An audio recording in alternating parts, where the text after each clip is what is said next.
the art of interior design. It's really what many people find to be the most interesting and really exciting part of what we do, creating those beautiful interiors that you see in our projects. But some people find this aspect of what we do to be totally intimidating too. There's just so much out there to choose from, so many options, and how do you get through that? So let me introduce you to Becca Craig, one of our talented interior designers. Thanks for joining us. And Miranda Snap, also a talented interior designer. Hi, everyone. So I thought Miranda might be able to help me talk a little bit more about that, or actually she's probably better acquainted with all this and can take over a little bit from here. Thank you, Jesse. Yeah, so first and foremost for Becca and I, early stages, we want to get to know you. We want to get to know you, the client. Who lives in your household? Do you have children? Do you have parents that live at home? Are there pets? And how do you live in your spaces? That's so crucial moving forward of how we're going to navigate through this. And really, what are we sourcing? Is it going to be appropriate for how you live? We had a project where a client had a large dog. They knew early on they wanted hardwood floors throughout all of their common areas. But their biggest concern was, we don't want to worry about them being scratched and dented and having to put throw rugs everywhere, kind of defeating the purpose of having beautiful hardwood floors. So we knew early on we had to source not a softwood, something that was going to dent and scratch easily, but a hardwood that was going to hold up to their pup running around and toys being thrown about. So getting to know you, very important. And we like to take it a step further. We want to learn your style preferences. We really don't want to force a personal opinion. We don't have an agenda.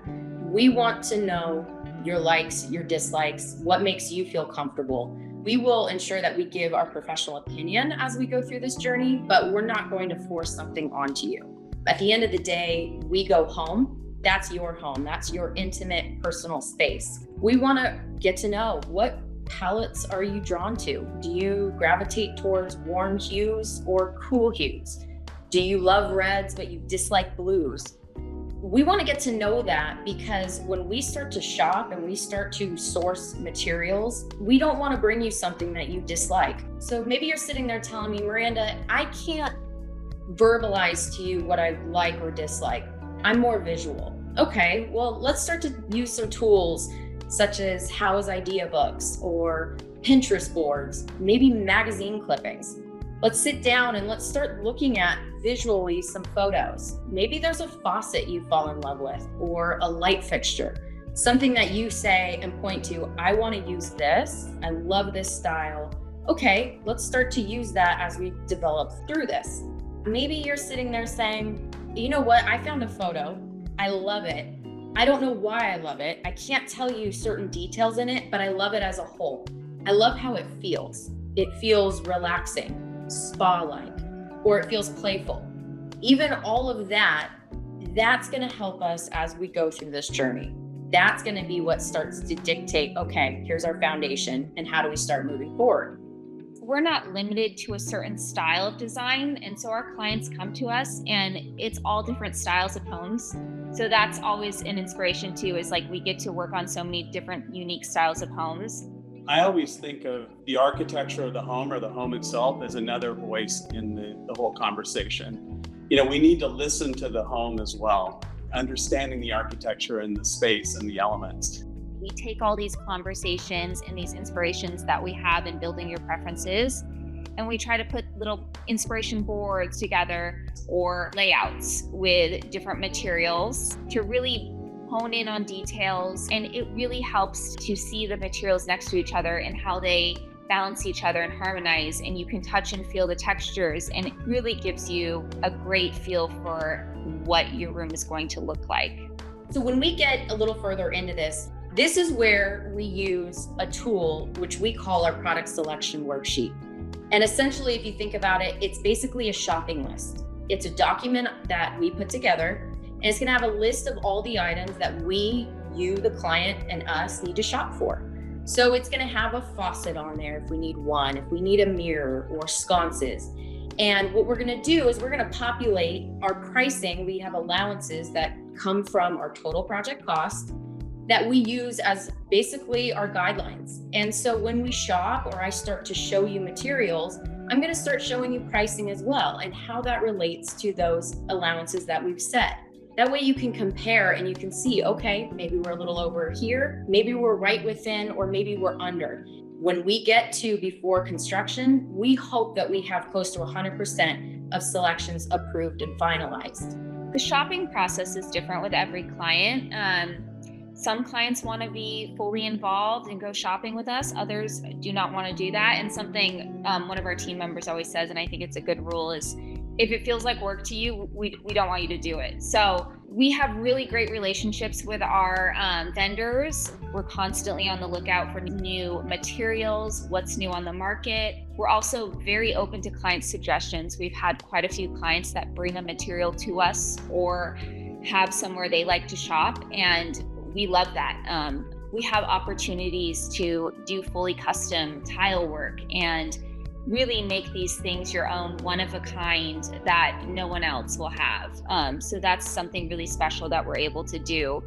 As we start to pick those specific items, we are going to start to develop them into our line drawings to help you, the client, visualize a little better of now what we're selecting. So we've selected a certain faucet, we're drawing that in. We want to see the height of it. We want to see the reach of that spout with the size of your sink.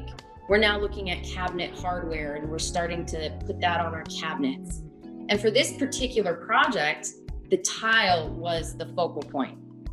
This client found this tile's Matawi tile, and beautiful handmade tile.